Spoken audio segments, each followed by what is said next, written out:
আজকে যেটা পড়বো সেটা হচ্ছে neural control and coordination. Control and coordination যে কথাটা রয়েছে, যেটা নিয়ন্ত্রণ এবং সমন্বয় সাধন, যার বাংলা অ্যাকচুয়ালি কন্ট্রোল বলতে বোঝানো হয় যে দেহের মধ্যে যে কোনো একটা অর্গ্যান, সাপোজ আমি বললাম হার্ট, দেখবে সে ঠিক একটা নির্দিষ্ট ছন্দে নির্দিষ্ট সময় অন্তর অন্তর পাম্প করে চলেছে, এটা হচ্ছে হার্টের নিজস্ব একটা কন্ট্রোল। সেরকমই লাংস, সেটা একটা নির্দিষ্ট সময় অন্তর অন্তর ব্রিদিং, যে শ্বাসকার্য, সেই কাজটা সে করে চলেছে। এবার দেখো কন্ট্রোল, তার সাথে সাথে আর একটা জিনিস আসছে কোয়ার্ডিনেশন। কোয়ার্ডিনেশন মানে হচ্ছে বিভিন্ন যে অঙ্গগুলো রয়েছে শুধু সেগুলো নিজের নিজের মতো কাজ করলে হবে না, কারণ গোটা বডিটাকে ঠিকঠাক মতো অপারেট করার জন্য প্রত্যেকটা অর্গ্যানের একজনের সাথে আর একজনের ফাংশনের মধ্যে একটা সমন্বয় বা কোয়ার্ডিনেশন থাকা কিন্তু সেখানে খুব প্রয়োজনীয়। যেমন যখনই অ্যাকচুয়ালি দেখো বাইরে থেকে বাতাসটা লাংসে ঢুকছে, এক্স্যাক্ট সেম টাইমই কিন্তু হার্ট থেকে ব্লাডটাকে লাংসে যেতে হবে, তবেই কিন্তু অ্যাকচুয়ালি ঠিকমতো এক্সচেঞ্জ হতে পারবে। আবার যখন আমরা খাবার খাচ্ছি, খাবারটা খাওয়ার পর যখন সেটা ডাইজেস্টিভ ট্র্যাক্টের মধ্যে, পরিপাকতন্ত্রের মধ্যে, স্মল ইন্টেস্টাইন, ক্ষুদ্রান্তে খাবারটা অ্যাবজর্ব হচ্ছে, শোষণ হচ্ছে, ঠিক সেই টাইমেই কিন্তু অ্যাকচুয়ালি ব্লাডটাকে গিয়ে ওখান থেকে খাবারগুলোকে ক্যারি করে গোটা দেহের মধ্যে সমানভাবে ছড়িয়ে দিতে হবে। তাহলে প্রত্যেকটা অর্গ্যানের যে কাজগুলো রয়েছে বা প্রত্যেকটা তন্ত্র বা সিস্টেমের যে কাজগুলো রয়েছে তাদের মধ্যে একটা সমন্বয় সাধন থাকা খুব প্রয়োজনীয়। তো সেই জন্যই এই কন্ট্রোল এবং কোয়ার্ডিনেশন করার জন্য আমাদের দেহের মধ্যে দুটো তন্ত্র আছে। একটাকে বলা হয় ফিজিক্যাল কন্ট্রোল অ্যান্ড কোয়ার্ডিনেশন, যান্ত্রিক নিয়ন্ত্রণ এবং সমন্বয় সাধন, যেটা অ্যাকচুয়ালি করে নার্ভাস সিস্টেম, এবং সেটাই আজকে পড়ব। আর একটা আছে যেটা হচ্ছে কেমিক্যাল কন্ট্রোল অ্যান্ড কোয়ার্ডিনেশন, যেটা অ্যাকচুয়ালি অপারেট করে, সেটা হচ্ছে এন্ডোক্রাইন সিস্টেম, যেটা অ্যাকচুয়ালি বলা হচ্ছে হরমোন। হরমোন এই কাজটা অ্যাকচুয়ালি করে। এবার যখনই আমরা মানুষের স্নায়ুতন্ত্র নিয়ে পড়তে যাব, আমাদের নার্ভাস সিস্টেম নিয়ে পড়তে যাব, তাহলে নার্ভাস সিস্টেমের মধ্যে দেখা যায় নার্ভাস সিস্টেমের প্রধান দুটো পার্ট আছে, একটা সেন্ট্রাল নার্ভাস সিস্টেম, একটা peripheral nervous system. Central nervous system actually তৈরি হচ্ছে দেখো ব্রেন, মস্তিষ্ক এবং স্পাইনাল কর্ড, যেটাকে বলা হয় সুষুম্নাকাণ্ড, যেটা এই ভার্টিব্রাল কলাম বা মেরুদণ্ডের মাঝখান দিয়ে থাকে। আর এই ব্রেন থেকে এবং এই ভার্টিব্রাল কলাম থেকে কতগুলো সরু সরু নার্ভ থাকে, যেগুলো দেহের বাকি সমস্ত অঙ্গের সাথে বা অর্গ্যানের সাথে অ্যাকচুয়ালি ব্রেনকে কানেক্ট করে রাখে। সেটা নিয়েই তৈরি হয় সেটা হচ্ছে পেরিফেরাল নার্ভাস সিস্টেম। এবার সেন্ট্রাল নার্ভাস সিস্টেমের দেখো ফার্স্ট পার্ট হচ্ছে ব্রেন, যেটা অ্যাকচুয়ালি মাথার যে ক্রেনিয়াম, যেটাকে আমরা বলি খুলি বা করোটি, যেটাকে বাংলায় বলা হয়, সেই ক্রেনিয়াম এর ভেতরেতে ব্রেনটা অ্যাকচুয়ালি থাকছে, এবং ব্রেনের মধ্যে প্রচুর সংখ্যায় নিউরন একসাথে এখানেতে থাকে, এবং যে কোনো ডিসিশন মেকিং পাওয়ার, যে কোনো কাজ করার জন্য যে চিন্তা ভাবনা, সেটা গোটাটাই অ্যাকচুয়ালি ব্রেন অপারেট করে। আর তার থেকে যেটা বেরোয় দেখো সেটা হচ্ছে অ্যাকচুয়ালি স্পাইনাল কর্ড। এবার স্পাইনাল কর্ড যেটা থাকে, স্পাইনাল কর্ড হচ্ছে দেহের বাকি সমস্ত অঙ্গের সাথে ব্রেনের কানেকশান হয় স্পাইনাল কর্ডের থ্রু দিয়ে।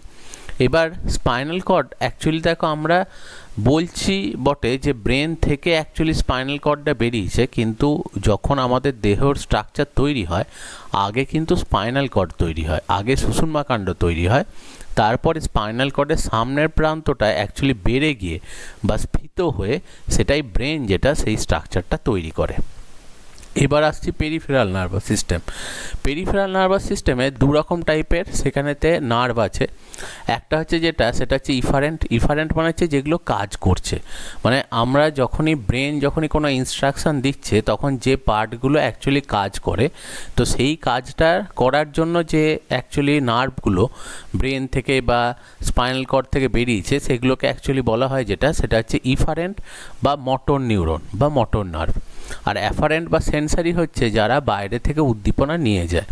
মানে ধরো আমি সাপোজ বলছি, এক্সাম হলে যখন তুমি বসে আছো তখন কোশ্চেন পেপারটাকে তুমি চোখ দিয়ে দেখছো, তাহলে চোখ থেকে যে নার্ভটা অ্যাকচুয়ালি বেরিয়ে ব্রেনের সাথে কানেকশান হয়েছে, সেটা হচ্ছে কিন্তু অ্যাকচুয়ালি অ্যাফারেন্ট বা সেন্সারি, যারা উদ্দীপনাটাকে নিয়ে যাচ্ছে।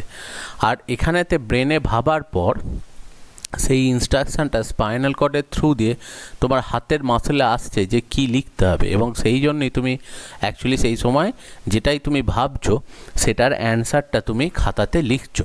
তাহলে সেইটা আসছে যার মাধ্যমে, সেটা হচ্ছে অ্যাকচুয়ালি ইফারেন্ট, এবং সেটা হচ্ছে মোটর নিউরন। এবার দেখো এই মোটর নার্ভ যেটা রয়েছে তার মধ্যে দু রকম আছে। এবার একটা দেখো রয়েছে যেটা ইনভলান্টারি, কিছু আছে যেটা হচ্ছে অটোনমিক নার্ভাস সিস্টেম, এএনএস যেটাকে অ্যাকচুয়ালি বলে। এই এএনএস এর কাজটা আমাদের নিজেদের কন্ট্রোলে নয়, এটা আমি একটু বাদে বলে দিচ্ছি।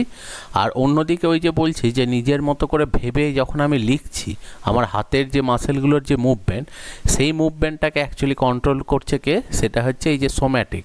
সোম্যায়া কথার অর্থ হচ্ছে দেহ, মানে দেহ যে বিভিন্ন অঙ্গকে কন্ট্রোল করার জন্য ভলান্টারি মানে হচ্ছে ঐচ্ছিক, যে অ্যাকচুয়ালি হাতের যে ধরো মুভমেন্ট যখন আমরা পরীক্ষার হলেতে খাতাতে লিখছি, তাহলে সেই মুভমেন্টগুলোকে অ্যাকচুয়ালি কন্ট্রোল করছে কে, সেটা হচ্ছে ইফারেন্ট। আর অটোনমিক নার্ভাস সিস্টেম যেটা ইনভলান্টারি, মানে অ্যাকচুয়ালি দেহের মধ্যে দেখা যায় যে বেশ কিছু কাজ নিজে নিজেই হয়, সেগুলোকে আমরা কন্ট্রোল করতে পারি না।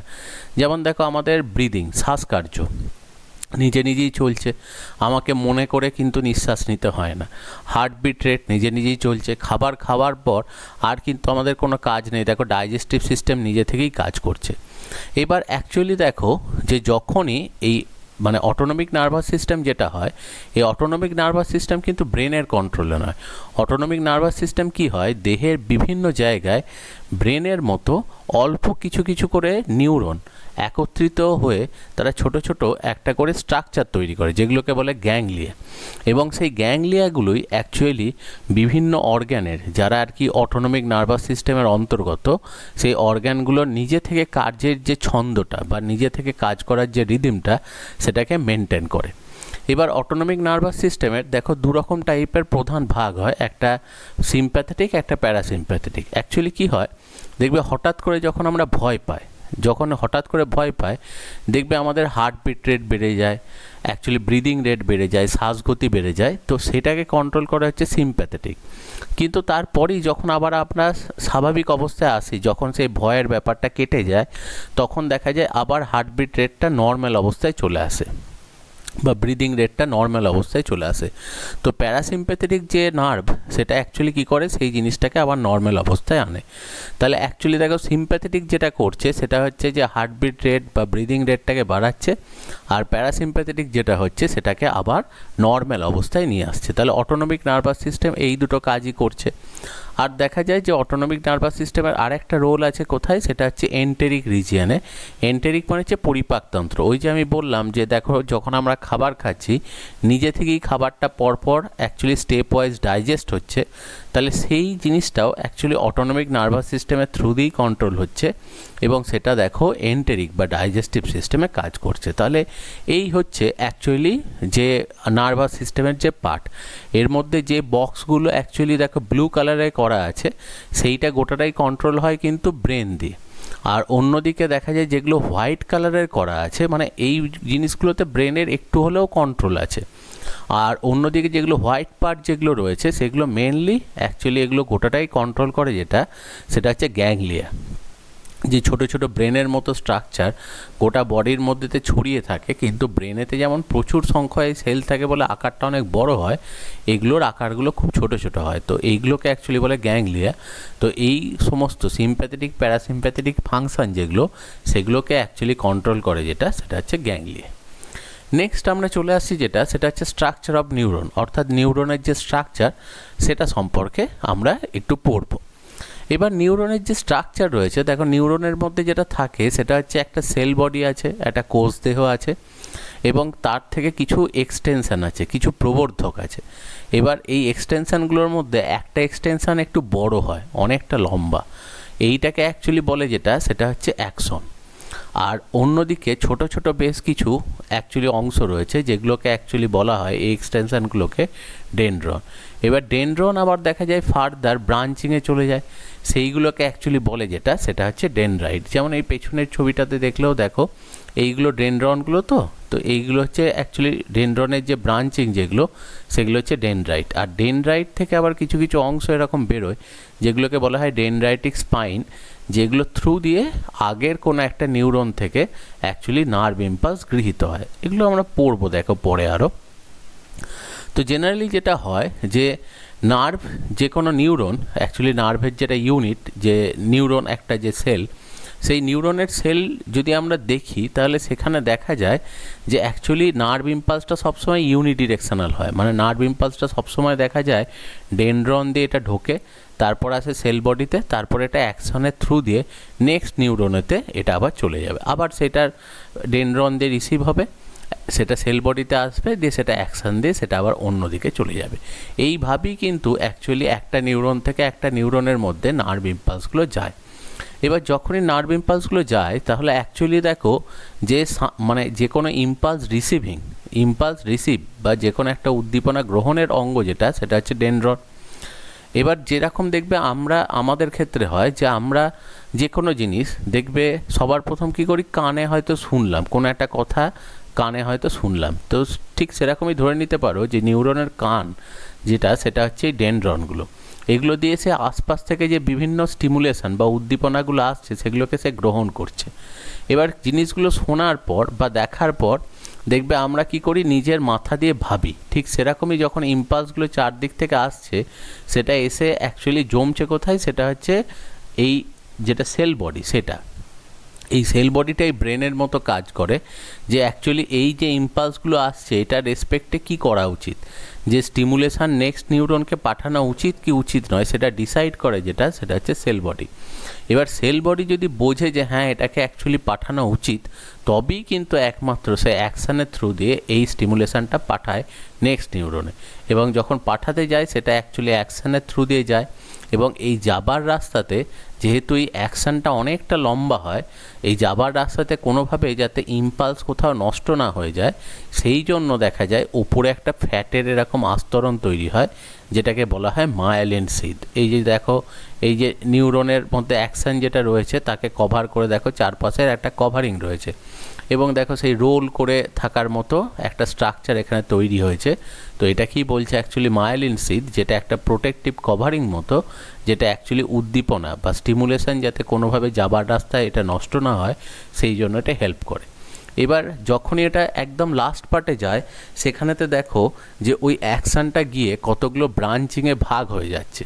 তো এইগুলোকে অ্যাকচুয়ালি বলে যেটা, সেটা হচ্ছে এন্ড ব্রাশ, এই লাস্ট পার্টটাকে বলে যেটা এন্ড ব্রাশ। এবং এই এন্ড ব্রাশটা গিয়ে এখানে দেখো অ্যাকচুয়ালি স্টিমুলেশন যেটা রয়েছে সেটা আবার নেক্সট নিউরনেতে দিচ্ছে। এবার এন্ড ব্রাশের এই কাজটা দেখো কিছুটা ফুলে আছে, তো ওই জায়গাটাকে অ্যাকচুয়ালি বলে যেটা, সেটা হচ্ছে সাইন্যাপটিক নব, বা যেটাকে বলা হয় প্রান্তস্ফীতি।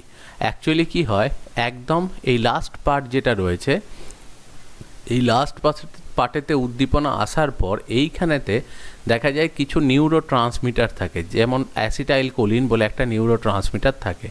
যখনই স্টিমুলেশনটা আসে সেই উদ্দীপনাটা এসে অ্যাকচুয়ালি স্টিমুলেট করে যাকে, সেটা হচ্ছে এই নিউরো ট্রান্সমিটারগুলোকে।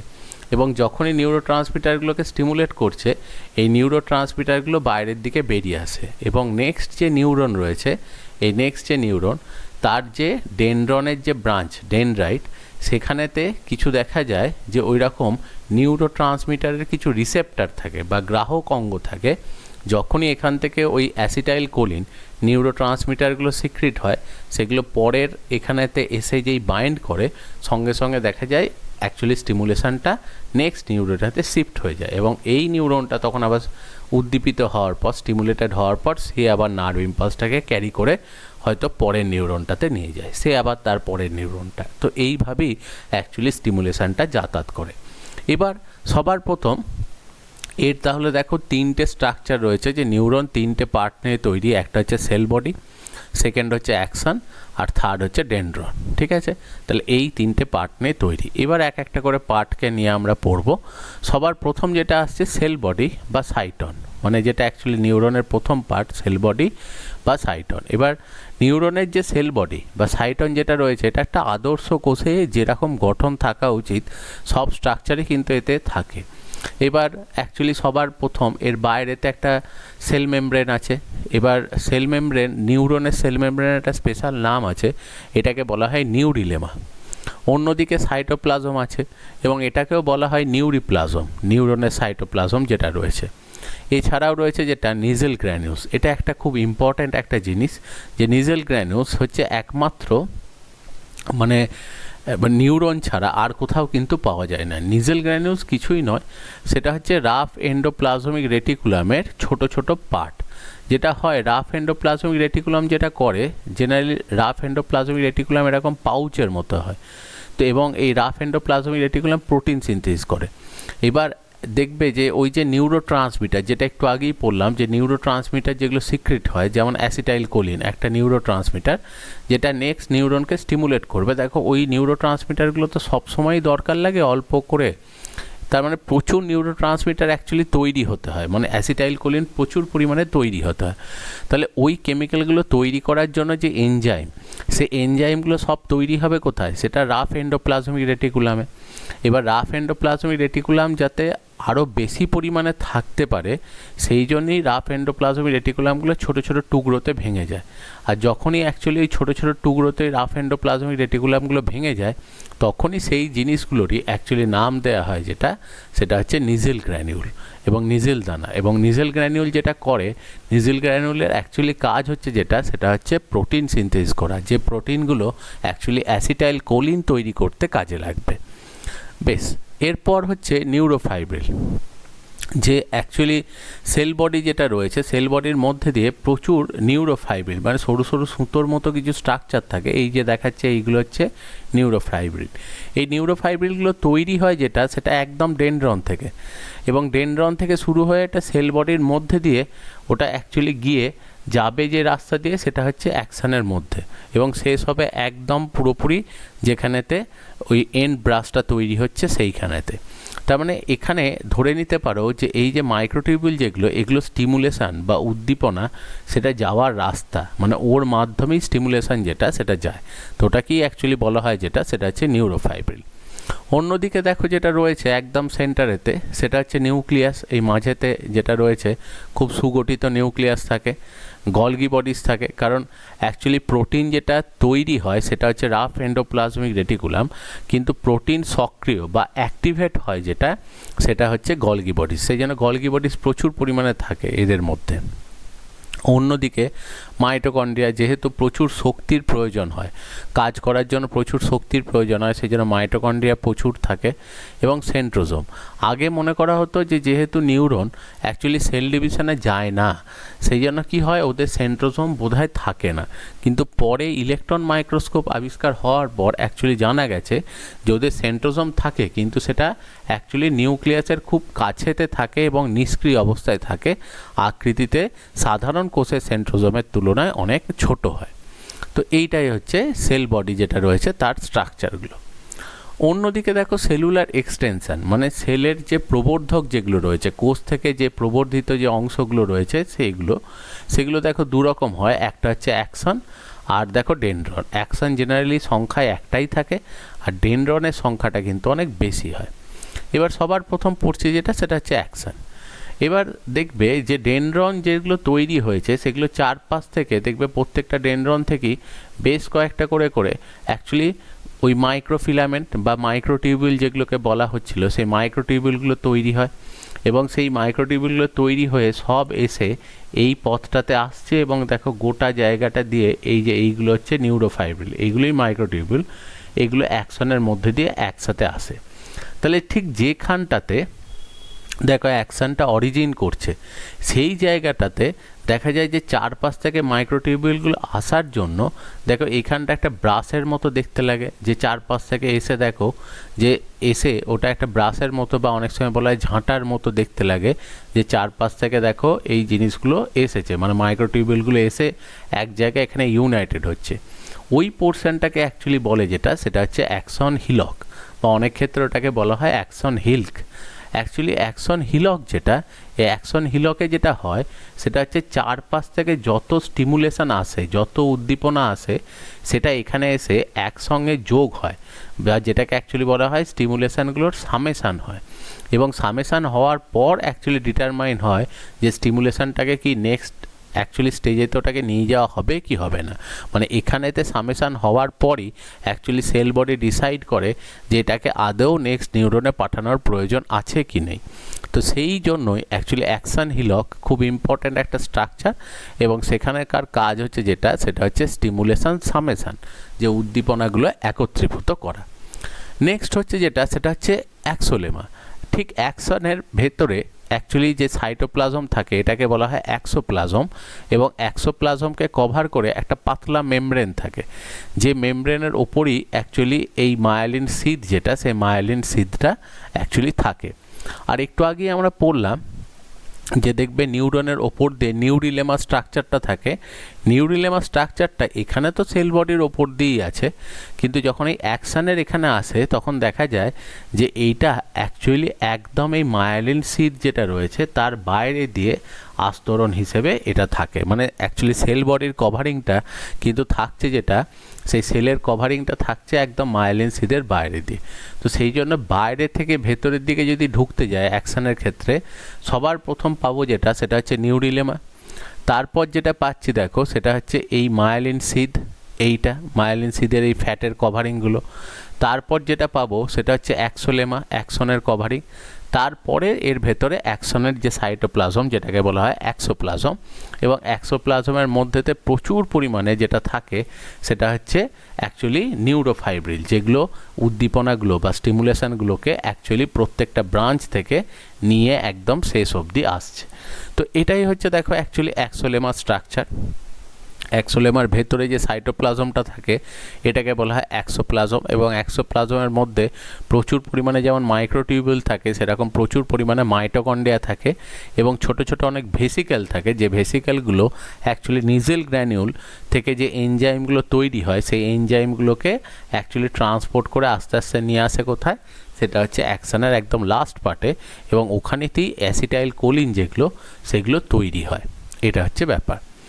এবার মায়োলিন সিদ যেটা রয়েছে, এই মায়োলিন সিদ অ্যাকচুয়ালি দেখো, এই মায়োলিন সিদটা তৈরি করার জন্য একটা সেল এখানে থাকে, যে সেলটার নাম হচ্ছে সোয়ান সেল। সায়েন্টিস্টের নাম অনুযায়ী এটার নামকরণ করা হয়েছে। তো এই সোয়ান সেল কী করে, এই যেটা অ্যাকশন রয়েছে অ্যাকশনের ওপরেতে একটা সিদ তৈরি করে, এবং ঠিক যেরকম ব্যান্ডেজ বাঁধা হয়, যে অ্যাকচুয়ালি যেটা করে সেটা হচ্ছে ফ্যাটটাকে সিক্রেট করতে করতে আস্তে আস্তে এর চারদিকে রোটেট করে। রোটেট করার জন্য যেরকম ঠিক দেখবে ক্রেপ ব্যান্ডেজ বাঁধা হয়, সেই রকম ক্রেপ ব্যান্ডেজ বাঁধার মতো করে মায়োলিন সিদটা অ্যাকচুয়ালি তৈরি হয়। এবং মায়োলিন সিদের মধ্যে দেখা যায় 80% ফ্যাট আর 20% সেখানে প্রোটিন থাকে, এবং ফ্যাটের পার্সেন্টেজটা অনেক বেশি। এবার মায়োলিন সিদটা কিন্তু সব জায়গায় সমানভাবে তৈরি হয় না। কোনো কোনো জায়গায় দেখা যায় যে একদম খুব বেশি পরিমাণে তৈরি হয়েছে, আর কোনো কোনো জায়গায় থাকে না। তো অ্যাকচুয়ালি মায়োলিন সিদের মাঝে মাঝে যে জায়গাগুলোতে অ্যাকচুয়ালি মায়োলিন সিদ অ্যাবসেন্ট, সেই অংশগুলোকে অ্যাকচুয়ালি বলে যেটা, সেটা হচ্ছে nodes of Ranvier. Actually nodes of Ranvier দিয়ে সোডিয়াম পটাশিয়াম আয়নের এক্সচেঞ্জ হয়, এবং এই সোডিয়াম পটাশিয়াম আয়নের এক্সচেঞ্জটাই এক ধরনের স্টিমুলেশন তৈরি করে। মানে অ্যাকচুয়ালি নার্ভ ইম্পালস যেটা আমরা বলি বা স্নায়বিক উদ্দীপনা যেটা আমরা বলছি, সেটা কিন্তু এক ধরনের এরকম সোডিয়াম পটাশিয়াম আয়নের এক্সচেঞ্জের পদ্ধতি, এবং সেটার মাধ্যমেই উদ্দীপনাটা যায়। এবার এর মেকানিজমটা এখন আমাদের দরকার নেই, তো জাস্ট ওই জিনিসটা একটু জেনে রাখা। এবার একদম অ্যাকশনের লাস্ট পার্ট যেটা রয়েছে সেটা এসে দেখা যায় যে একটু আগেই দেবে ছবিতে দেখলে সেটা কতগুলো ব্রাঞ্চিংয়ে ভাগ হয়ে যায়। তো ওটাকে অ্যাকচুয়ালি বলা হয় যেটা, সেটা হচ্ছে এন্ড ব্রাশ। এবং এই অ্যাকশনের ভেতরে এই যে ফাইব্রিলগুলো যাচ্ছে সরু সরু সুতোর মতো, এগুলোকে বলছে নিউরোফাইব্রিল। আর একটা শব্দ আছে যেটাকে অ্যাকচুয়ালি বলা হয় কোল্যাটেরিয়াল। কোল্যাটেরিয়াল জিনিসটা কি? কোল্যাটেরিয়াল জিনিসটা হচ্ছে যে জেনারেলি যে কোনো একটা নিউরনের মধ্যে একটাই কিন্তু অ্যাকশান থাকে, কিন্তু যদি কোনো নিউরনের ক্ষেত্রে একটার থেকে বেশি অ্যাকশান থাকে, এটা খুব রেয়ার দেখা যায়, যদি একটার থেকে বেশি অ্যাকশান থাকে তখন সেই দুটোকে অ্যাকচুয়ালি বলা হয় যেটা, সেটা হচ্ছে কোল্যাটেরাল। এবার এটা খুব রেয়ার দেখতে পাওয়া যায়, জেনারেলি যে কোনো নিউরনের ক্ষেত্রে একটাই অ্যাকশান থাকে, কিছু কিছু ক্ষেত্রে একটার থেকে বেশি থাকতে পারে। বেশ, এবার দেখো অনেকক্ষণ ধরে নিউরোফাইব্রিলের কথা একটু আগে পড়ছিলাম। তো নিউরোফাইব্রিল যেটা হয়, নিউরোফাইব্রিল হচ্ছে নিউরনের মধ্যেতে অ্যাকচুয়ালি দেখা যায় এরকম ফাইবারের মতো সুতোর মতো স্ট্রাকচার থাকে। তো এই যে ফাইবারের যে স্ট্রাকচারটা সেটা অ্যাকচুয়ালি দেখা যায় টিউবিউলিন বলে একটা প্রোটিন আছে। এই টিউবিউলিন প্রোটিনটা পর এরকম যুক্ত হয়ে সেটা কি করে একটা স্প্রিংয়ের মতো করে পর পেঁচিয়ে এরকম একটা টিউবের মতো স্ট্রাকচার তৈরি করে। এবং এখানেতে এই টিউবিউলিন যে প্রোটিনটা এটা দু রকম টাইপের হয়, একটা হচ্ছে আলফা টিউবিউলিন, একটা বিটা টিউবিউলিন, এবং অল্টারনেটিভলি আলফা বিটা করে সাজিয়ে এরকম একটা টিউবের মতো স্ট্রাকচার তৈরি করে। দেখো এই যে স্প্রিংয়ের মতো পেঁচিয়ে গেছে চেনটা, তো সেই কারণেই এটা এরকম টাইপের একটা গঠন তৈরি করেছে, এটাকে অ্যাকচুয়ালি বলছে মাইক্রোটিউবিউল। এবার একটু দেখলে ভালো করে বুঝতেই পারছো যে এখানেতে পরপর এরকম টিউবিউলিন প্রোটিনগুলো যোগ হয়ে স্প্রিংটা তৈরি করেছে। এবার কোনোদিনও যদি ওপর থেকে দেখা হয় তাহলে দেখা যায় যে ওপর থেকে এই একটা রিংয়ের মধ্যে এই 1 2 3 4 করে টোটাল দেখো 13টা করে, একটা রিংয়ের মধ্যে 13টা করে টিউবিউলিন প্রোটিন এখানেতে থাকে, এবং সেটা দিয়ে টিউবের মতো একটা স্ট্রাকচার তৈরি হয়, এবং টিউবিউলিন প্রোটিনের মাধ্যমেই স্টিমুলেশন বা উদ্দীপনা যেটা সেটা কিন্তু এক জায়গা থেকে অন্য জায়গায় যায়। এই যে ধরো এই যে স্টিমুলেশন যখন যাচ্ছে আর কি, বা ধরো এই যে যখন ভেসিকেলগুলো তৈরি হয়, ধরো আমি বললাম নিউরোট্রান্সমিটার তৈরি করার জন্য যে এনজাইমগুলো সেগুলো তৈরি হলো, দেখো রাফ এন্ডোপ্লাজমিক রেটিকুলাম, সেখান থেকে গলগি বডিসে গেল, সেখানে একটা ম্যাচিওর হলো, ম্যাচিওর হওয়ার পর সেটা মাইক্রোটিউবিউলের ওপর দিয়ে আস্তে আস্তে প্রবাহিত হয়ে শেষ প্রান্তে গেল, এবং সেখানে যাওয়ার পর সেখানেতেই দেখো অ্যাসিটাইল কোলিনগুলো তৈরি করলো, এই যে ভেসিকেলের মধ্যে অ্যাসিটাইল কোলিন, এবং যখন দেখা যায় যে আবার নেক্সট নিউরনকে উদ্দীপিত করতে যাবে তখন একটা নিউরনের শেষ প্রান্ত থেকে অ্যাসিটাইল কোলিনগুলো সিক্রেট হয়, এবং সেটা নেক্সট নিউরনকে আবার উদ্দীপিত করে, সেখান থেকে আবার উদ্দীপনাটা চলে যায়। এবার আগের নিউরনটাকে মানে এই ধরনের দুটো নিউরনের যে সংযোগস্থল এইটাকে অ্যাকচুয়ালি বলে যেটা সেটা হচ্ছে সাইন্যাপস, এবং এখানকার মধ্যে আগের নিউরনটাকে বলা হয় প্রি সাইন্যাপটিক নিউরন, আর পরের নিউরনটাকে অ্যাকচুয়ালি বলে পোস্ট সাইন্যাপটিক নিউরন। আর দুটো নিউরনের মাঝের যে ফাঁকা অংশটা থাকে এইটাকে অ্যাকচুয়ালি বলে যেটা সেটা হচ্ছে সাইন্যাপটিক ক্লেফট, এই রিজিয়নটাকে বলা হয় যেটা সেটা হচ্ছে সাইন্যাপটিক ক্লেফট। এবং অ্যাকচুয়ালি সাইন্যাপসিসের যে মানে সাইন্যাপস যেটা রয়েছে এই সাইন্যাপসে একটা থেকে অন্যটাতে স্টিমুলেশন নিয়ে যাওয়ার জন্য কাজ করে যেটা সেটা হচ্ছে এই নিউরোট্রান্সমিটারগুলো। যেমন একটা নিউরোট্রান্সমিটার হচ্ছে অ্যাসিটাইল কোলিন, যেটাই ম্যাক্সিমাম আমাদের দেহেতে ব্যবহৃত হয়। এরপর চলে আসছি যেটা সেটা হচ্ছে ডেনড্রন। অ্যাকচুয়ালি ডেনড্রন যেটা থাকে, ডেনড্রন এবং তার ফার্দার ব্রাঞ্চিংগুলোকে বলা হয় দেখবে ডেনড্রাইট। অ্যাকচুয়ালি ডেনড্রাইট কথাটার অর্থ হচ্ছে যেটা, বা ডেনড্রন কথাটার অর্থ হচ্ছে ট্রি। যেমন গাছের ক্ষেত্রে অ্যাকচুয়ালি দেখবে শাখা থাকে, ঠিক সেরকমই ডেনড্রাইটগুলো গাছের মতো তৈরি হয়। এই যে যেহেতু গাছের মতো করে তৈরি হচ্ছে সেই জন্যই ওটার নাম হয় যেটা সেটা হচ্ছে ডেনড্রন বা ডেনড্রাইট এটা। এবার দেখো এই ডেনড্রন বা ডেনড্রাইট যেটা থাকে সেইগুলোর গায়েতেও ছোট ছোট এরকম দেখো কিছু এক্সটেনশন থাকে, যেগুলো কি অ্যাকচুয়ালি বলা হয় ডেনড্রাইটিক স্পাইন। এবং যে কোনো অ্যাকশানের একদম শেষ প্রান্ত যেটা দেখবে প্রান্ত বুরুষ বা এন্ড ব্রাশ বলে, সেটা এসে এই যে সাইন্যাপটিক নব যেটা দেখো একটু স্ফীত হয়, সেই স্ট্রাকচারটা এসে ঠিক একদম পরের নিউরনের যেটা ডেনড্রাইটিক স্পাইন তার কাছাকাছি চলে আসে, এবং এই দুটোর যে সংযোগস্থল এটাই দেখো আগে একটু বড় করে দেখাচ্ছিলাম, এইটাই হচ্ছে সাইন্যাপস, এটাই হচ্ছে ব্যাপার। এবার অ্যাকচুয়ালি ডেনড্রন দিয়ে স্টিমুলেশনটা আসে, সেটা সেল বডিতে আসে, তারপর সেটা অ্যাকশনের থ্রু দিয়ে লাস্টে আবার চলে যায়। তাহলে এই পাথওয়ে দিয়ে এটা কিন্তু সবসময় যায়। এবার যেহেতু সবসময় দেখো নার্ভ ইম্পালসটা একটা সিঙ্গেল দিকেই যায়, সবসময় একই পথেতে যায়, সেই জন্য দেখবে অ্যাকচুয়ালি নিউরনকে বলা হয় যেটা সেটা হচ্ছে ফিজিওলজিক্যাল ভাল্ভ। যেমন হার্টের যে ভাল্ভগুলো থাকে তারা যেমন ব্লাড ফ্লোকে সবসময় একদিকে রাখে, সেরকম নিউরনের যে ফাংশন সেটাও দেখো সবসময় ইউনিডিরেকশনাল, একই দিকে হয়, সেই জন্য অ্যাকচুয়ালি নিউরনকে বলা হয় ফিজিওলজিক্যাল ভাল্ভ। ডেনড্রাইটিক স্পাইনের কথা তো এক্ষুনি দেখো বললাম যে ডেনড্রাইটিক স্পাইন, এবং যখনই স্টিমুলেশন এক জায়গা থেকে অন্য জায়গায় উদ্দীপনাগুলো যায় তখন এইগুলো হচ্ছে অ্যাকচুয়ালি দেখো অ্যাকশান যেটা ছিল, অ্যাকশানের মধ্যে এইগুলো হচ্ছে মায়োলিন সিথ যেগুলো অ্যাকশানগুলোকে কভার করে রেখেছে, এইটা হচ্ছে মায়োলিন সিথগুলো।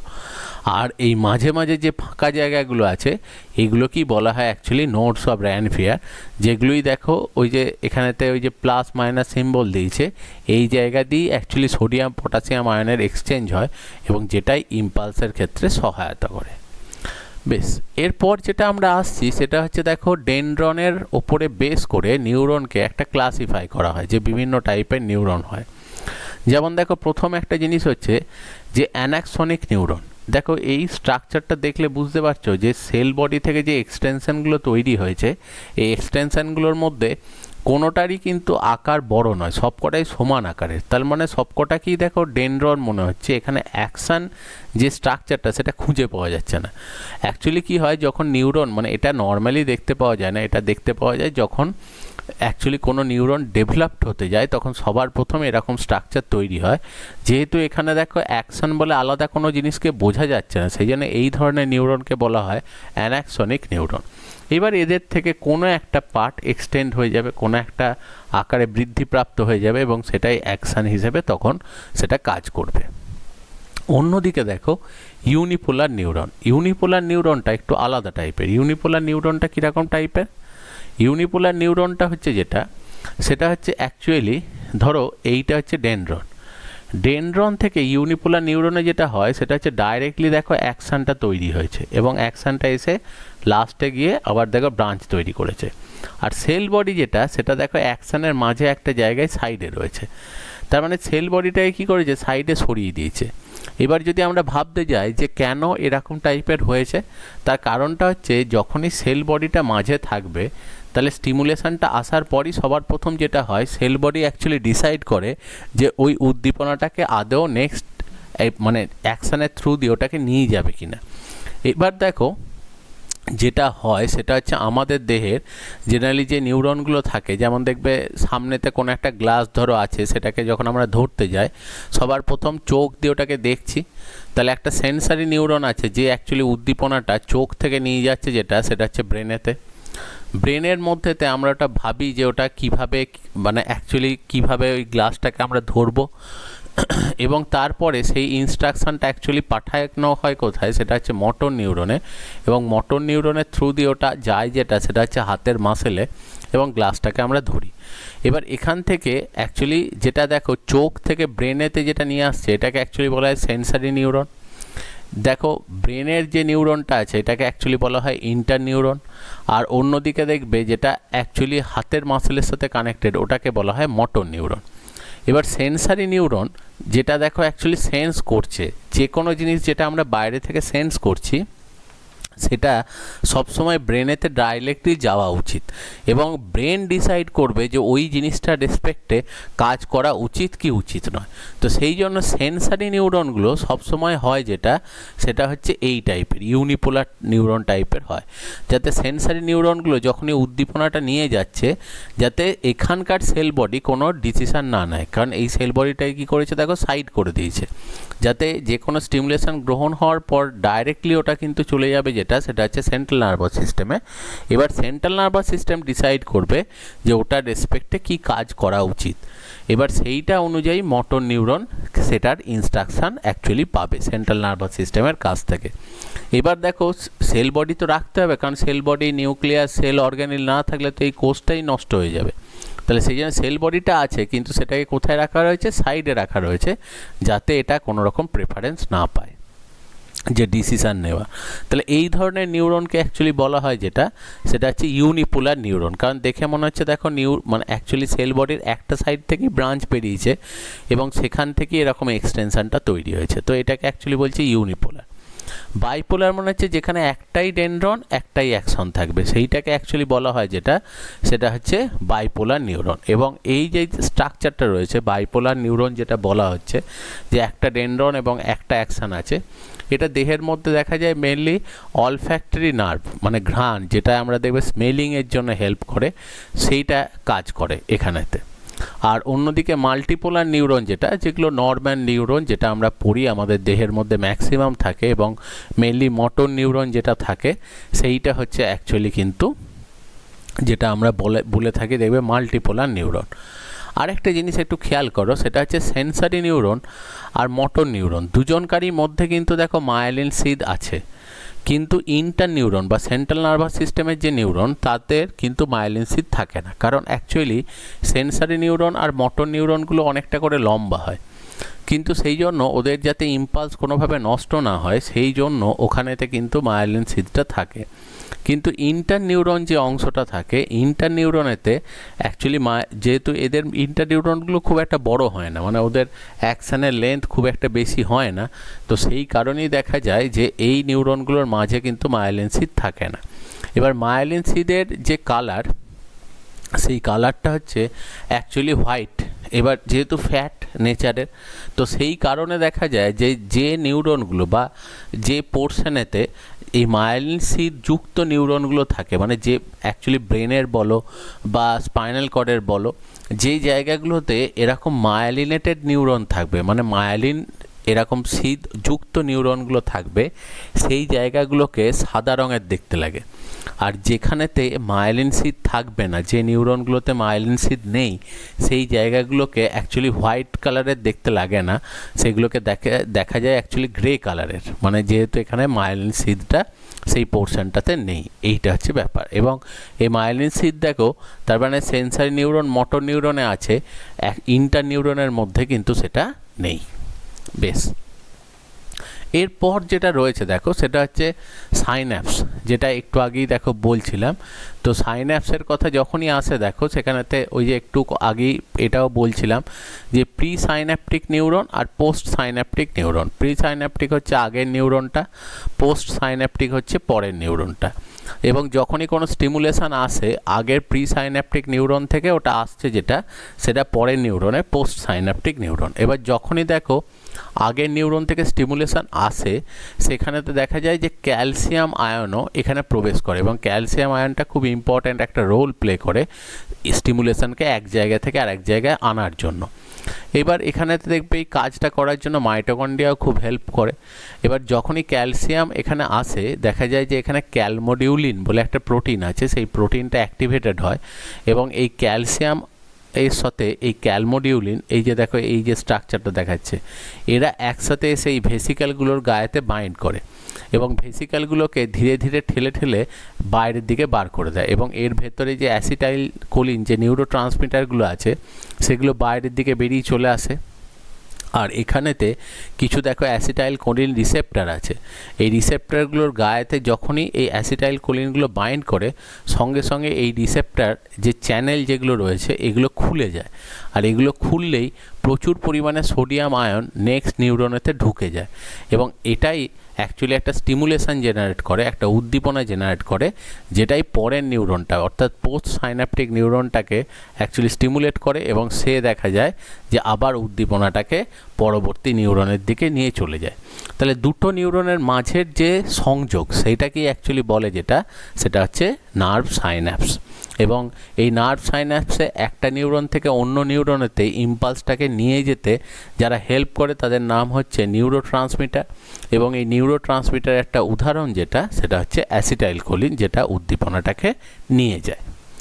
বেশ, এবার দেখো এখানে একটা কথা বলা আছে, pigments present in nervous system. Generally দেখো নার্ভাস সিস্টেমের মধ্যে আলাদা করে কিন্তু কোনো পিগমেন্ট থাকে না। অ্যাকচুয়ালি মায়োলিন সিদের জন্য কিছু কিছু নিউরনকে দেখতে সাদা মতো লাগে, আর মায়োলিন সিদ না থাকলে সেগুলোকে কিছুটা গ্রে কালারের দেখতে লাগে, কিন্তু আলাদা করে কোনো কালার কিছু কিন্তু সাধারণভাবে থাকে না। কিন্তু কিছু কিছু পোর্শনের ক্ষেত্রে দেখা যায় যে কিছু কালার দেখতে পাওয়া যায়।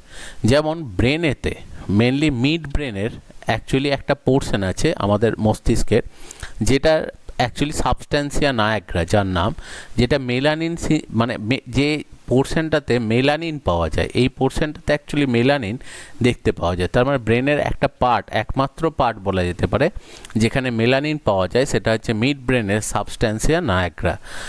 আর অন্যদিকে দেখা যায় যে গ্যাংলিয়া, একটু আগে যেটা পড়ছিলাম যে ছোট ছোট ব্রেন লাইক স্ট্রাকচার থাকে, তো সেই গ্যাংলিয়ার মধ্যেতে এবং তার সাথে সাথে চোখ, আই যেটাকে আমরা বলি, সেই চোখের মধ্যেতে দেখা যায় কিছু জায়গাতে, যেমন চোখের ক্ষেত্রে দেখো এই যে চারপাশের এই যে পোর্শন যেটা রয়েছে, বা দেখা যায় যে অনেক ক্ষেত্রে মানে এই পোর্শনটাকে অ্যাকচুয়ালি বলা হয় আইরিস। এই আইরিস পোর্শনে, অথবা যেখানে লাইটটা ডাইরেক্টলি ঢুকছে তার উল্টো দিকে, এই জায়গাটাকে দেবে বলা হয় ইয়েলো স্পট, যেটাকে বলা হয় পিতবিন্দু। সেই সমস্ত জায়গায় কিছু লিপোক্রোম থাকে। লিপোক্রোম যেটা, সেটা হচ্ছে অ্যাকচুয়ালি ইয়েলো কালার কালারের পিগমেন্ট, এবং ইয়েলো কালারের পিগমেন্ট হচ্ছে এটা একটা টাইপের জ্যান্থোফিল, যে জ্যান্থোফিলগুলো পাতার মধ্যে থাকে ইয়েলো কালারের জন্য রেসপন্সিবল। এটাও এক ধরনের জ্যান্থোফিল, যেটা অ্যাকচুয়ালি এক্সেসিভ লাইট অ্যাবজর্পশনের জন্য কাজ করে, যে অতিরিক্ত লাইট সেটা শোষণের জন্য এটা দেখো কাজ করে। এরপরে আরেকটা ধারণা আসছে, সেটা হচ্ছে নিউরোগ্লিয়া। অ্যাকচুয়ালি নিউরন যেটা হয়, নিউরন দেখবে যেটা করে সেটা হচ্ছে নার্ভ ইম্পালস, যে কোনো স্নায়বিক উদ্দীপনাকে এক জায়গা থেকে আরেকটা জায়গায় নিয়ে যেতে হেল্প করে নিউরন। এবার এই নিউরনের পাশাপাশি কিছু সেল থাকে যেগুলোকে বলা হয় নিউরোগ্লিয়া সেল, যে নিউরোগ্লিয়া সেলগুলো অ্যাকচুয়ালি স্টিমুলেশনকে একদিক থেকে অন্যদিকে নিয়ে যেতে হেল্প করে। যেমন দেখো একটু আগে একটা সেলের নাম পড়েছি আমরা, সেটা হচ্ছে সোয়ান সেল। সোয়ান সেল যেটা করে, সেই সোয়ান সেলের কাজ হচ্ছে যে যেহেতু দেখো নিউরনের অ্যাকশানটা অনেক লম্বা, তাই ওই পথে যাবার সময় যাতে কোনোভাবে কোনো জায়গায় স্নায়বিক উদ্দীপনা নষ্ট না হয়, যে নার্ভ ইম্পালস যাতে কোনোভাবে নষ্ট না হয়, তাহলে সেটাকে সবসময় প্রোটেক্ট করার জন্য নিউরনের চারপাশেতে একটা ফ্যাটের আস্তরণ তৈরি করে রাখে, যেটারই নাম হচ্ছে অ্যাকচুয়ালি দেখো মায়োলিন সিথ। তো সেই রকমই বিভিন্ন রকম কাজ করে, যে কাজগুলো করে তারা ইম্পালস নিয়ে যেতে সহায়তা করে। তো সেই সেলগুলোকেই বলা হয় নিউরোগ্লিয়া সেল, বা শুধু গ্লিয়াল সেলও অনেক সময় বলা হয়। এই নিউরোগ্লিয়া সেলের সংখ্যাটাই কিন্তু বেশি, যে নার্ভাস সিস্টেমে দেখা যায় যে অ্যাকচুয়ালি 10% হচ্ছে নিউরন, আর বাকি 90% হচ্ছে নিউরোগ্লিয়া সেল। এবং নিউরোগ্লিয়া সেলগুলি কিন্তু অ্যাকচুয়ালি নার্ভ সেলগুলোকে সবসময় প্রোটেক্ট করে, তাদেরকে নারিশমেন্ট দেয় এবং নার্ভ ইম্পালস নিয়ে যেতে হেল্প করে। তো আমাদের নার্ভাস সিস্টেমের ক্ষেত্রে যদি আমরা দেখি, এই যে যেমন দেখিয়েছে দেখো, এটা হচ্ছে অ্যাকশানটা, এইটা অ্যাকচুয়ালি মায়োলিন সিডের যখন তৈরি করছে তখন সেলটা, এবার যখন তো মানে অ্যাকচুয়ালি দেখো ওই মানে আমাদের যখন সোয়ান সেল এই কাজটা করে, দেখো এটা ওই যে র্যাপ করার মতো, যেমন বলছিলাম পর এটা র্যাপ করে মায়োলিন সিড যেটা সেটা কনস্ট্যান্টলি তৈরি করছে, আর মাঝে মাঝে কোনো জায়গায় ওটা তৈরি করে না, সেটাকেই দেখবে বলা হয় নোড অফ র্যানভিয়ার। এবার টোটাল নিউরোগ্লিয়া সেল দেখা যায় 6 রকমের দেখতে পাওয়া যায়, 6 রকমের নিউরোগ্লিয়া সেল অ্যাকচুয়ালি আমরা দেখতে পাই। এবার দেখো সেখানকার মধ্যে সেন্ট্রাল নার্ভাস সিস্টেমে 4 রকম সেল থাকে, অ্যাস্ট্রোসাইট, অলিগোডেন্ড্রোসাইট, মাইক্রোগ্লিয়া, এপেন্ডাইমাল সেল। আর পেরিফেরাল নার্ভাস সিস্টেমে 2 রকম থাকে, একটা হচ্ছে স্যাটেলাইট সেল, একটা সোয়ান সেল। এবার এই সেন্ট্রাল নার্ভাস সিস্টেমের অ্যাস্ট্রোসাইটের যা কাজ, পেরিফেরাল নার্ভাস সিস্টেমের স্যাটেলাইট সেলের সেম কাজ। আবার ঠিক সেরকম সেন্ট্রাল নার্ভাস সিস্টেমের অলিগোডেন্ড্রোসাইটের যা কাজ, ঠিক পেরিফেরাল নার্ভাস সিস্টেমের সোয়ান সেল, এইটারই কথা দেখা এতক্ষণ পড়ছিলাম, তার কিন্তু সেম কাজ। আর দেখা যায় যে মাইক্রোগ্লিয়া আর এপেন্ডাইমাল সেলের মতো সেল কিন্তু পেরিফেরাল নার্ভাস সিস্টেমে থাকে না। কেন থাকে না সেটাও আমরা পড়ব। এবার দেখো সবার প্রথম আসছি অ্যাকচুয়ালি অ্যাস্ট্রোসাইট সেল বা স্যাটেলাইট সেল। এরা যেটা করে সেটা হচ্ছে সাপোর্টিভ। অ্যাকচুয়ালি যখনই কোনো একটা নিউরন ধরো রয়েছে, নিউরনকে চারপাশ থেকে অ্যাকচুয়ালি প্রোটেক্ট করে রাখে যেটা, সেটা হচ্ছে অ্যাস্ট্রোসাইট বা স্যাটেলাইট সেল। এদের কাজ হচ্ছে কি, দেখো নার্ভ খুব সরু হয়, নিউরন খুব পাতলা হয়, আর তার পাশাপাশি দেখো বোনস আছে, মাসেলস আছে। তাহলে যখনই আমরা হাত বা পায়ের মুভ করছি, তাহলে কিন্তু খুব সহজে এই নিউরন অ্যাকচুয়ালি ড্যামেজ হওয়ার সম্ভাবনা থাকে। কিন্তু নিউরন ড্যামেজ হয় না, তার কারণ হচ্ছে তার গায়েতে অ্যাস্ট্রোসাইট বা স্যাটেলাইট সেলগুলো অ্যাকচুয়ালি সবসময় একে প্রোটেক্ট করে থাকে এবং কখনো চট করে নিউরনকে কিন্তু ড্যামেজ হতে দেয় না। অন্যদিকে দেখো যে নার্ভ ইম্পালস যখন এক জায়গা থেকে অন্য জায়গায় যায়, যাতে মাঝখানে কোনোভাবে উদ্দীপনা নষ্ট না হয়, যে স্টিমুলেশন নষ্ট না হয়, সেই জন্য সেন্ট্রাল নার্ভাস সিস্টেমেতে অলিগোডেন্ড্রোসাইট ওরকম মায়োলিন সিথ তৈরি করে দেয়, মানে ওরকম কোটিং তৈরি করে। আর অ্যাকচুয়ালি পেরিফেরাল নার্ভাস সিস্টেমে সেটা তৈরি করা হচ্ছে সোয়ান সেল, এবং তারা দেখো এই যে ইনসুলেশন, যে অ্যাকচুয়ালি চারপাশেতে ওটা প্রোটেক্টিভ কভারিং তৈরি করছে এবং মায়োলিন সিথ তৈরি করছে, সেই কাজটা করছে। অন্যদিকে দেখো মাইক্রোগ্লিয়া কি করে, যে সেন্ট্রাল নার্ভাস সিস্টেম, একটা জিনিস জানো যে সেন্ট্রাল নার্ভাস সিস্টেম মানে ব্রেন আর স্পাইনাল কর্ড চারদিক থেকে একটা পাতলা পর্দা দিয়ে ঢাকা থাকে, যেটাকে বলা হয় মেনিনজেস। এবং মেনিনজেসের ভেতরেতে একটা লিকুইড থাকে, যেটাকে অ্যাকচুয়ালি বলা হয় সেরিব্রোস্পাইনাল ফ্লুইড, বা যেটাকে অ্যাকচুয়ালি বলা হয় সিএসএফ। এই সিএসএফ যে অংশটাই থাকছে ব্রেন এবং স্পাইনাল কর্ডকে কভার করে, তার চারপাশে যে মেনিনজেস যে পোর্শনটা রয়েছে, এই মেনিনজেসের ভেতরে কখনো কিন্তু ব্লাড ভেসেল ঢোকে না, কখনো কিন্তু রক্ত আসে না।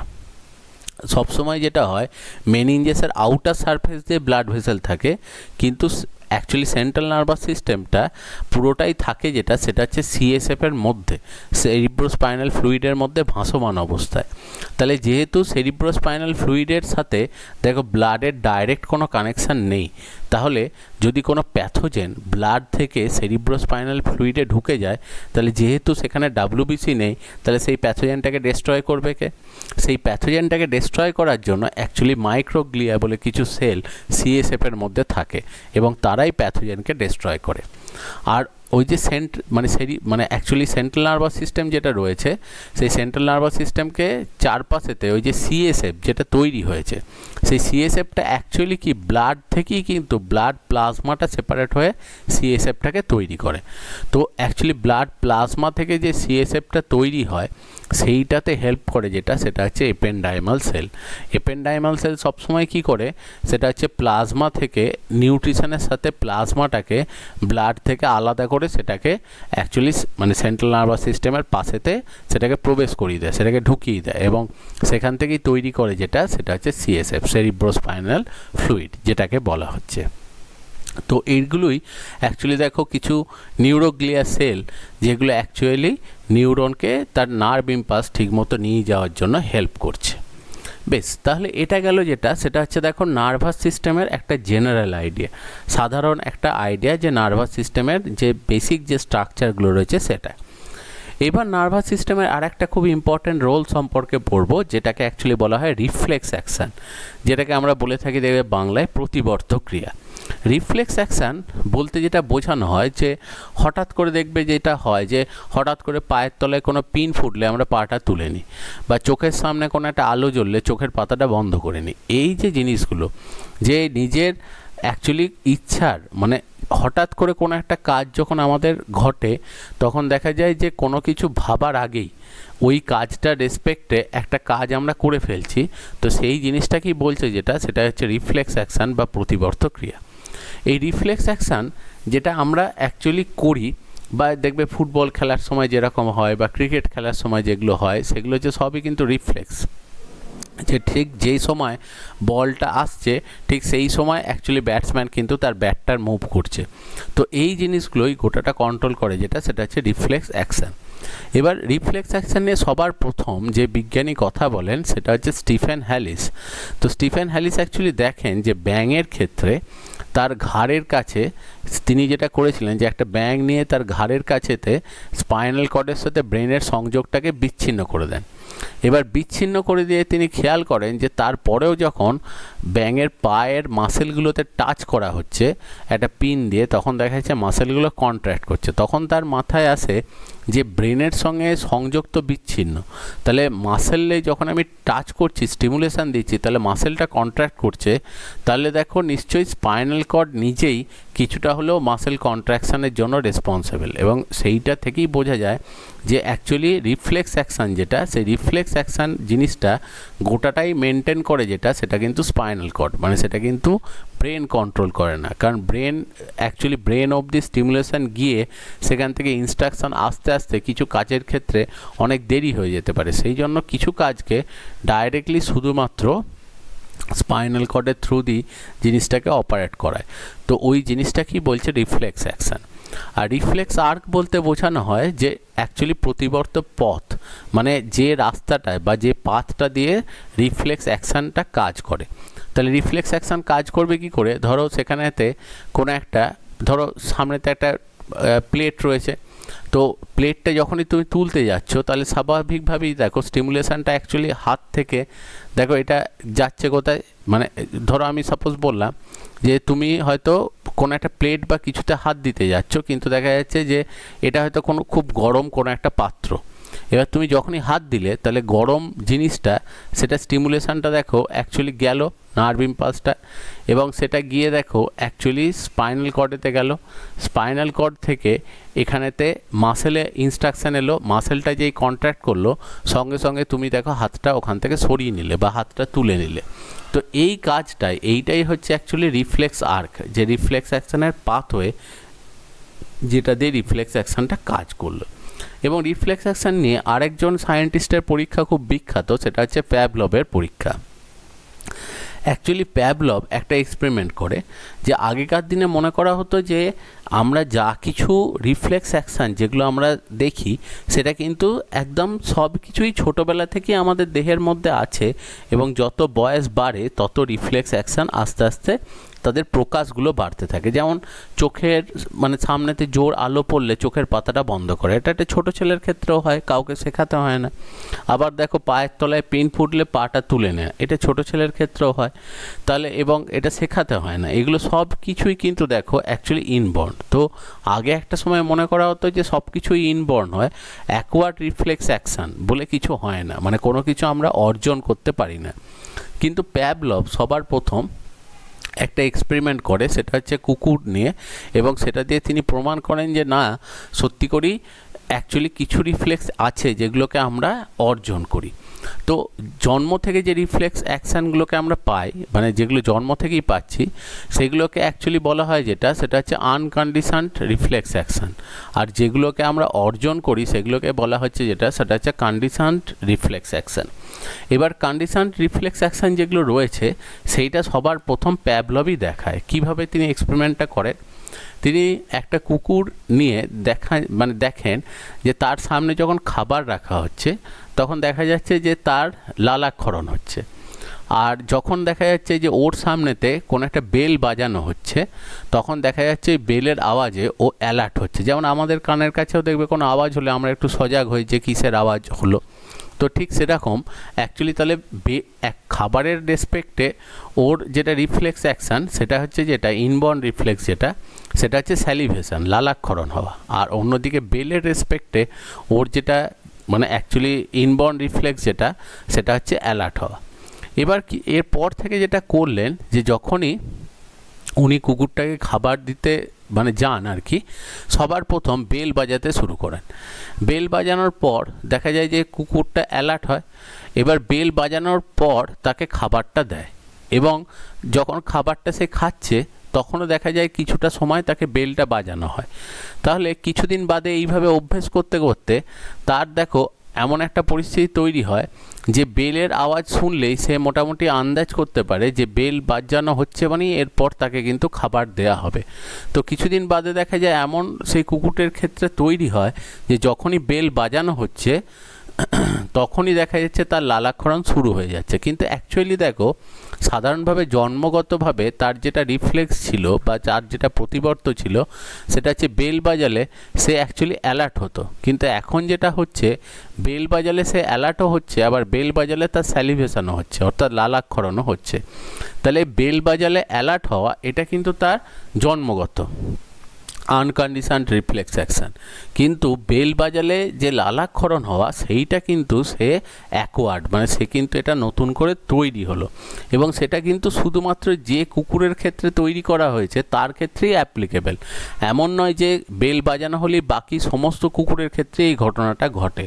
তখনই বোঝা গেল যে অ্যাকচুয়ালি কিছু রিফ্লেক্স হয় যে রিফ্লেক্সগুলো কিন্তু আমরা ধীরে ধীরে অর্জন করি। যেমন দেখবে যে যখন সাইকেল চালাতে শেখা, যখন আমরা সাইকেল চালাতে শিখি প্রথম দেখবে সাইকেল চালানোর সময় হঠাৎ করে সামনে কেউ চলে এলে তুমি আর ঠিকমতো ব্রেক দিয়ে সেখানে দাঁড়াতে পারো না, কিন্তু যত তুমি আস্তে আস্তে ওই ব্যাপারটা এক্সপার্ট হবে তত দেখা যাবে যে হঠাৎ করে সামনে কেউ চলে এলো তুমি কিন্তু ব্রেক কষে সেখানেতে দাঁড়িয়ে যাচ্ছ। তাহলে এটাও একটা রিফ্লেক্স অ্যাকশান যেটা কিন্তু তুমি জন্ম থেকে পাচ্ছ না, যত দিন যাচ্ছে তুমি অর্জন করছো। এবং দেখো ক্রিকেট খেলা, ফুটবল খেলা, যে কোনো আউটডোর গেম সব ক্ষেত্রে দেখো যে এগুলো সবই কিন্তু অ্যাকচুয়ালি সেটা হচ্ছে আনকন্ডিশনড রিফ্লেক্স অ্যাকশান। মানে এগুলো কিন্তু তুমি এগুলো কোনোটাই আনকন্ডিশন নয়, মানে কোনোটাই কিন্তু ইনবর্ন নয়, জন্ম থেকে তুমি শিখে আসছো এমন নয়। প্রত্যেকটাই দেখো ধীরে ধীরে তুমি প্র্যাকটিস করছো এবং প্র্যাকটিস করার পর ধীরে ধীরে তুমি শিখছো। তো সেই জন্য প্রত্যেকটাই হচ্ছে সেটা হচ্ছে কন্ডিশনড রিফ্লেক্স অ্যাকশান। তো এখান থেকেই প্যাভলভের এক্সপেরিমেন্ট থেকেই এই জিনিসটা কিন্তু প্রমাণ হয়ে যায়। এবার দেখো ইনবর্ন বা সিম্পল বা আনকন্ডিশন রিফ্লেক্স অ্যাকশান যেগুলো হয় সেগুলো গোটাটাই শুধুমাত্র স্পাইনাল কর্ড কন্ট্রোল করে, এবং তার কিছু এক্সাম্পল হচ্ছে দেখো ওই যে গরম কোনো জিনিসে হাত পড়লে আমরা হাতটা সরিয়ে নিই, বা কোনো সময় একটা রাবারের হাতুড়ি দিয়ে যদি হাঁটুর এখানটাতে টোকা মারা হয় তাহলে দেখো পাটাকে আমরা এগিয়ে নিই, মানে এই যে জিনিসগুলো। বা ওই যে চোখের সামনেতে আলো পড়লে আমরা চোখের পাতাটা বন্ধ করে দিই, বা চোখের সামনে আলো পড়লে যদি পাতা বন্ধ নাও হয় দেখবে আমাদের এখানে যে এই পিউপিল যেটা দেখবে তারারন্ধ্র যেটা রয়েছে, এই তারারন্ধ্রটা দেখবে ছোট হয়ে যায় যে অত্যধিক আলো পড়লে। তো এগুলো কিন্তু হচ্ছে সবই ইনবর্ন রিফ্লেক্স অ্যাকশান। আর অ্যাকোয়ার্ড রিফ্লেক্স অ্যাকশান যেটা, যেমন দেখবে ওই যে ক্রিকেট খেলা শেখা, সাঁতার শেখা, অ্যাকচুয়ালি দেখবে যে জিমনাস্টিক বা হাঁটতে শেখা, ছুটতে শেখা, এগুলো সবই হচ্ছে যেটা, সেটা হচ্ছে অ্যাকচুয়ালি অ্যাকোয়ার্ড, মানে এগুলো যত সময় যায় আমরা আস্তে আস্তে অর্জন করি। এবার এই রিফ্লেক্স অ্যাকশানের যে পাথ যেটাকে বলা হয় রিফ্লেক্স আর্ক, এইটা হচ্ছে একটা অ্যাকচুয়ালি স্পাইনাল কর্ডের ক্রস সেকশন, মানে স্পাইনাল কর্ড যেটা রয়েছে তার ক্রস সেকশন। এবার দেখতেই পাচ্ছ এখানেতে একটু হোয়াইট মতো একটা পোর্শন রয়েছে আর একটা গ্রে মতো পোর্শন রয়েছে। বুঝতেই পারছো এই হোয়াইট মতো পোর্শন যেটা রয়েছে এটা অ্যাকচুয়ালি মায়োলিন শীথগুলোর জন্য রয়েছে, আর এই গ্রে মতো পোর্শন যেটা রয়েছে এখানেতে মায়োলিন শীথগুলো নেই। জেনারেলি এখানে যে নিউরনগুলো থাকে এই নিউরনগুলোর অ্যাকচুয়ালি যেটা হয়, ধরো এটা সেল বডি, এইটা হচ্ছে অ্যাকশন, এই জিনিসটা। এবার দেখো যে এই যে স্ট্রাকচার যেটা রয়েছে, ধরো অ্যাকচুয়ালি যে কোনো নার্ভাস সিস্টেমেতে যখন রিফ্লেক্স আর্ক যেটা বলা হয়, ধরো পায়ের তলাতে এরকম কোনো একটা পিন ফুটেছে, তাহলে সেন্সারি নিউরন ওখান থেকে অ্যাকচুয়ালি ইম্পালসটা নিয়ে আসছে কোথায়, সেন্ট্রাল নার্ভাস সিস্টেমে। সেন্ট্রাল নার্ভাস সিস্টেমেতে দেখো ইন্টার নিউরন বসে আছে, মানে সেন্ট্রাল নার্ভাস সিস্টেমের নিউরন রয়েছে, সে ইনস্ট্রাকশন দিচ্ছে পায়ের মাসেলকে যে তাকে কন্ট্র্যাক্ট করতে এবং পাটাকে তুলে নিতে। এই যে ব্যাপারটা অ্যাকচুয়ালি কাজ করছে দেখো। তাহলে এখানকার মধ্যে এইটাতে খেয়াল করো এখানে তো মায়োলিন শীথ নেই, সেই জন্যই এটা গ্রে ম্যাটার পোর্শন দেখাচ্ছে, আর এই জায়গাগুলোতে মায়োলিন শীথ আছে, তো সেই কারণেই এগুলো কিন্তু হোয়াইট ম্যাটার, মানে এই জায়গাটা দেখো হোয়াইট কালারের দেখাচ্ছে। তো সেই জন্যই দেখা যায় যে অ্যাকচুয়ালি স্পাইনাল কর্ড যেটা, স্পাইনাল কর্ডের চারদিকটা হচ্ছে দেখবে হোয়াইট কালারের, আর মাঝে সেন্টারটা যেটা রয়েছে সেইটা অ্যাকচুয়ালি দেখবে হচ্ছে গ্রে ম্যাটার। আর এই যে এই সাইড দিয়ে যেহেতু নিউরনগুলো এরকমভাবে এসছে বলে এটাকে দেখো এইচের মতো একটা শেপ এখানেতে দেখতে লাগে। এবার রিফ্লেক্স আর্ক যেটাকে বলা হয়, রিফ্লেক্স অ্যাকশান আসার যে রাস্তা রয়েছে, তাহলে এটা আসে যখন দেখো শুরু হয় কোথায়, রিসেপ্টার অর্গ্যান থেকে। তাহলে ফার্স্ট আসছে রিসেপ্টার, সেখান থেকে যে নিউরনটা তৈরি হয়ে স্টিমুলেশনটা নিয়ে আসছে এটাকে বলছে সেন্সারি নিউরন। এরপরে যেটা অ্যাকচুয়ালি দেখো স্পাইনাল কর্ডের মধ্যেতে রয়েছে সেটা হচ্ছে ইন্টার নিউরন, ঠিক আছে, বা মানে এর পরেতে যেটা রয়েছে দেখো সেটা হচ্ছে ইনস্ট্রাকশন যে নিয়ে যায় সেইটাকে অ্যাকচুয়ালি বলছে যেটা, সেটা হচ্ছে মোটর নিউরন, এবং মোটর নিউরন যে মাসেলে গিয়ে কাজ করছে সেটা হচ্ছে এফেক্টার। তার মানে অ্যাকচুয়ালি রিফ্লেক্স অ্যাকশানে এই পাঁচটা জিনিস পরপর কাজ করে, receptor, sensory neuron, inter neuron, motor neuron, effector, এই হচ্ছে জিনিস। এরপর চলে আসছি একদম শেষ জিনিস, সেটা হচ্ছে নার্ভাস সিস্টেমের যে ফাংশানটা রয়েছে সেই ফাংশানগুলো। নার্ভাস সিস্টেমের প্রধান কাজ হচ্ছে রেসপন্স, যে বাইরের এনভায়রনমেন্টের রেসপেক্টে রেসপন্ড করা। কোয়ার্ডিনেশান, একাধিক অর্গ্যানের মধ্যে কোয়ার্ডিনেট করা তাদের কাজগুলোকে ঠিকমতো একে অপরের সাথে সাজিয়ে দেয়া। সেন্স, যে কোনো জিনিস বাইরে থেকে সেন্স করা, যে টাচ সেন্সেশন বা অ্যাকচুয়ালি ভিশন, দেখছি আমরা চারপাশের জিনিসকে, বা স্মেল, বা অ্যাকচুয়ালি যে কোনো জিনিসের টেস্ট, সেই সমস্ত সেন্সেশনে হেল্প করছে। রিফ্লেক্স অ্যাকশানে একটা ইম্পর্ট্যান্ট রোল আছে, এন্ডোক্রাইন সিস্টেমকে কন্ট্রোল করে এবং ব্রেন থেকেই এন্ডোক্রাইন সিস্টেম কন্ট্রোল হয়। মাসেল কন্ট্রাকশান, যে আমাদের যে মাসেলের যে কন্ট্রাকশান সেই মাসেল কন্ট্রাকশানকেও এ কিন্তু কন্ট্রোল করছে।